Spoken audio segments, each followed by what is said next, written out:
রান্না করে নিচ্ছি চিংড়ি মাছের মালাইকারি। আমার মেয়ে তো অনেক বেশি পছন্দ করে চিংড়ি মাছের মালাইকারি। আসসালামু আলাইকুম। এখানে 1 কেজি চিংড়ি মাছ নিয়ে নিয়েছি। চিংড়ি মাছের যে পিছনের রগটা ছিল সেটা ফেলে দিয়েছি, আর মাথায় যে ময়লা ছিল সেটাও পরিষ্কার করে নিয়েছি। এখানে আমি ভেজে নিব চিংড়ি মাছগুলো, তাই দিয়ে দিচ্ছি পরিমাণ মতো লবণ, আর দিয়ে দিচ্ছি হাফ টেবিল চামচ হলুদের গুঁড়া, আরও দিয়ে দিচ্ছি হাফ টেবিল চামচের মতন মরিচের গুঁড়া। তারপরে মাছগুলো ভালো করে আমি মেখে নিচ্ছি চিংড়ি মাছগুলো।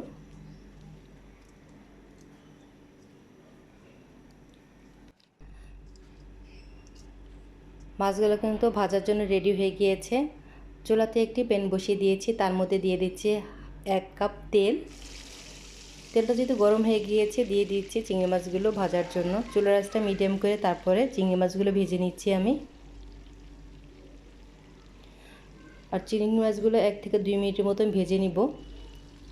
এক পাশ হয়ে গিয়েছে, এখন আমি উল্টিয়ে দিচ্ছি। বেশি ভাজলে চিংড়ি মাছগুলো শক্ত হয়ে যাবে।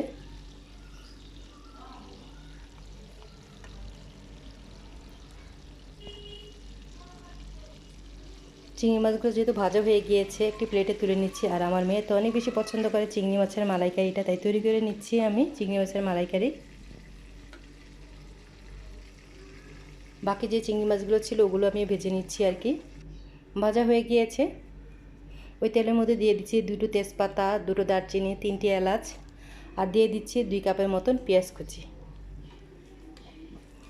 তারপর পেঁয়াজগুলো ভালো করে ভেজে নিব আমি।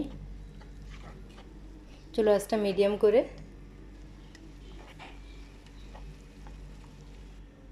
পেঁয়াজগুলো কিন্তু সুন্দর ভাজা হয়ে গিয়েছে। একটু পানি দিয়ে নিচ্ছি আমি, যাতে মশলাটা না পুড়ে যায়।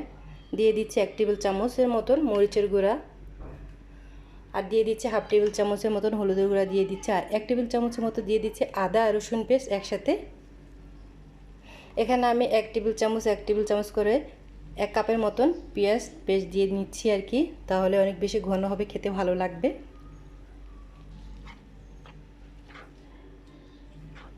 তারপর ভালো করে মশলাটা কষিয়ে নিব আমি, চুলার আঁচটা মিডিয়াম করে।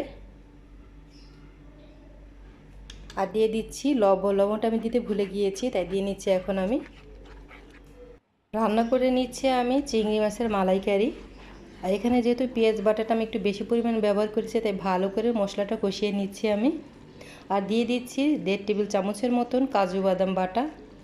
কাজু বাটাটা দেওয়ার পর আমি একটু ভালো করে কষিয়ে নিচ্ছি আরও কিছুক্ষণ সময় ধরে। তারপর এখানে আমি একটি মাঝারি সাইজের নারকেল নিয়ে নিয়েছি। নারকেল থেকে দুধ বের করে এখন আমি দিয়ে দিব। 2 কাপের মতন হয়েছে। এখন আমি দিয়ে দিচ্ছি মশলার মধ্যে।